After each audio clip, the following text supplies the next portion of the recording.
Pero Increíble, impresionante, un poquito este nombre y nos motiva y nos lleva quizás a estudiar un poco la historia de cómo Moïse llega a la presidencia y de cómo llega a disolver lo que son los poderes legislativos y dejando prácticamente en esta situación una nación sin gobierno, sin protección, expuesta y la gente está desolada, perdida y no sabe qué va a pasar con su país. ¿Qué piensa usted de esto? antes de llegar a ese último punto, qué bueno que usted haya señalado de cómo llega Moïse al poder. Y vamos a ir hasta el 2011, cuando Martelly, que es, digamos, el promotor, porque Moïse no formaba parte de la vida política nuestra, ni siquiera era un miembro del partido PHTK, sino Martelly, como su promotor, lo acogió y lo presentó como candidato. Pero el mismo Martelly, Jean-Michel Martelly, que fue presidente en Haití, logró llegar a la presidencia porque un sector de la comunidad internacional decidió cambiar los resultados de las elecciones, de la primera vuelta de las elecciones del 2011.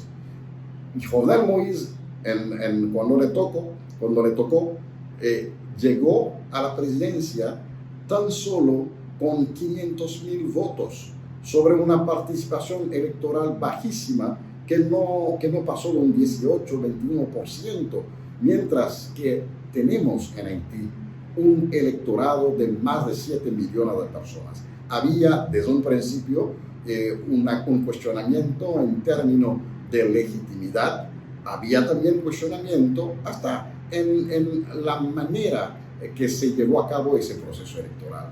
Así que su historia política, lamentablemente, para un señor como Jovenel Moïse, que ha tenido éxito, digamos, en su historial personal, porque llegó desde niveles muy bajos para poder ascender socialmente a través de varias iniciativas empresariales, pero que a nivel político llegó en las manos equivocadas. Y además de esto, tenemos pues esa participación protagónica de la comunidad internacional, tal como decía ahorita, que llegó hasta cambiar resultados que favorecen a ese régimen PHTK. Esta nebulosa, sin embargo, ha demostrado que desde ese momento venía a ocurrir quizás cierto desenlace que lamentablemente terminó en desgracia. Sin embargo, para Ison han surgido bastantes temas, como los temas del audio de la primera dama, que se cuestiona la autenticidad y demás. ¿Qué tiene usted que agregar al respecto de ese audio? Al escuchar el audio, lo escuché 3 veces. Dije 2 cosas. O el alcalde de Miami habló mentira, porque 2 días antes el alcalde de Miami declaraba al Miami Herald que la primera dama estaba estable, pero en una condición crítica.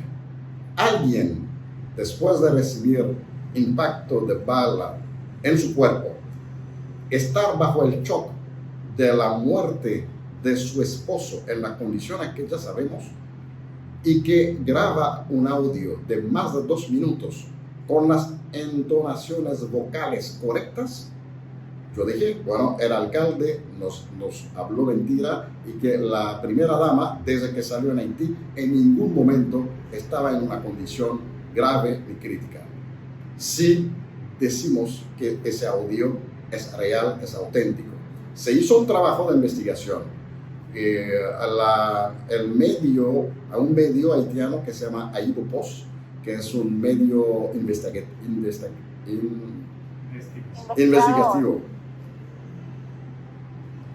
Contrató a 2 empresas que trabajan el tema de la inteligencia artificial. 2 empresas, una francesa y una americana. Trabajaron separadamente. Trabajaron con un discurso de media hora de la primera dama en algún acto público, mucho antes de la situación que estamos hablando hoy.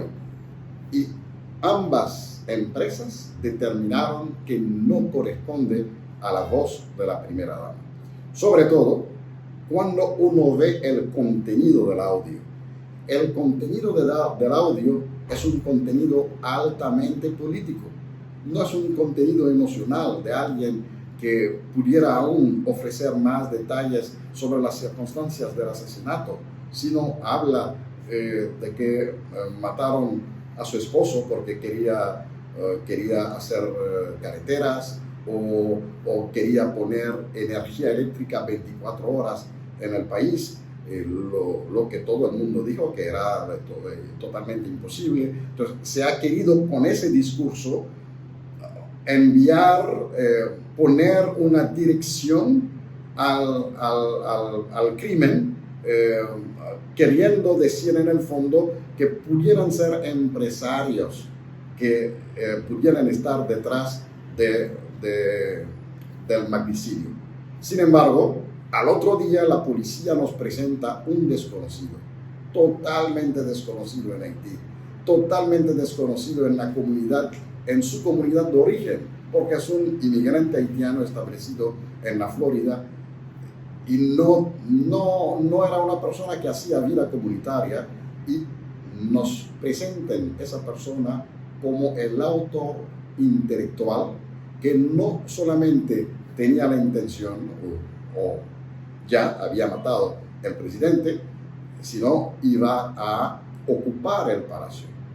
¿Cómo es posible que alguien que no forme parte de un movimiento amplio va a llegar al palacio y va a ocupar el palacio, va a tener el control de todo el territorio nacional?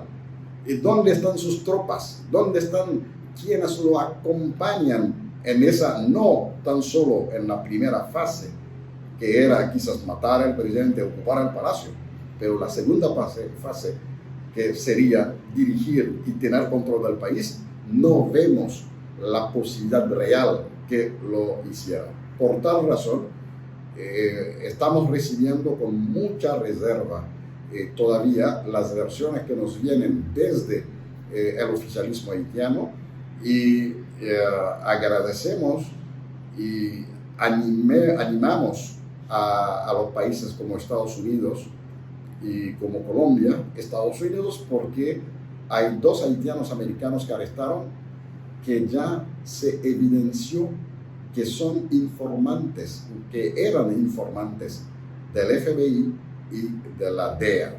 Ya hay evidencia, y esos organismos de inteligencia de los Estados Unidos aceptaron de que efectivamente en un tiempo esos señores trabajaron con ellos. Colombia, porque hay connacionales colombianos que están implicados, aunque el gobierno haitiano o las autoridades actuales no han dicho que habían firmado un acuerdo de cooperación con la policía colombiana y un acuerdo de cooperación con otros grupos colombianos, por lo cual había una presencia colombiana desde antes del asesinato del presidente, y eran colombianos que la gente ya acostumbraba a ver acompañando a la policía haitiana en su búsqueda de controlar los grupos ilegalmente armados. Es evidente que también en la investigación, en los arrestos, en todo este desarrollo de lo que ha sido las acciones a ejecutarse después del magnicidio del presidente Moïse, todavía quedan muchas incógnitas, no se ha esclarecido como tal, ha habido muchas investigaciones, muchas opiniones y demás, pero quisiéramos saber, en su opinión y desde su punto de vista, señor Paraisón, ¿cuál es la situación actual de ahora mismo, digamos? ¿Cuáles son los pasos que se pretenden dar para buscar estabilizar lo que es la sociedad haitiana?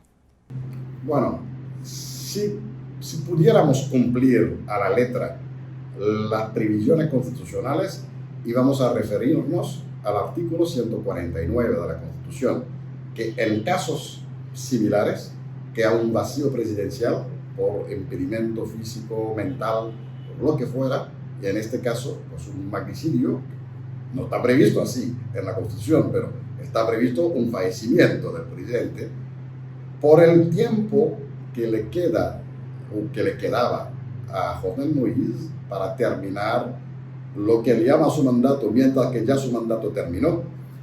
Entonces, debe ser el Consejo de Ministros bajo el liderazgo del primer ministro. Sin embargo, en Haití se considera, la clase política, las fuerzas vivas de la nación, consideran que el mandato de Moïse terminó desde el 7 de febrero.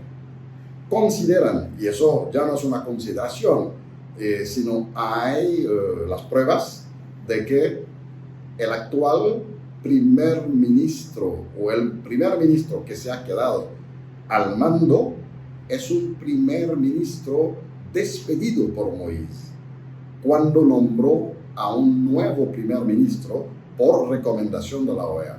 Entonces estamos hablando de un lado de Claude Joseph, conocido aquí en la República Dominicana porque ha viajado en asuntos oficiales para la comisión mixta, se ha encontrado con su contraparte, don Roberto Álvarez, pues conocido aquí. Muchísimas gracias, señor Paraíso. Lamentablemente el tiempo se nos ha agotado, sin embargo, queremos agradecerle su participación y de la manera que ha desarrollado estos temas. De verdad que de una manera muy espléndida. Agradecemos, señor ex embajador Edwin Paraizón, por la participación y explicación del panorama en la República de Haití. Vamos a una pausa y regresamos.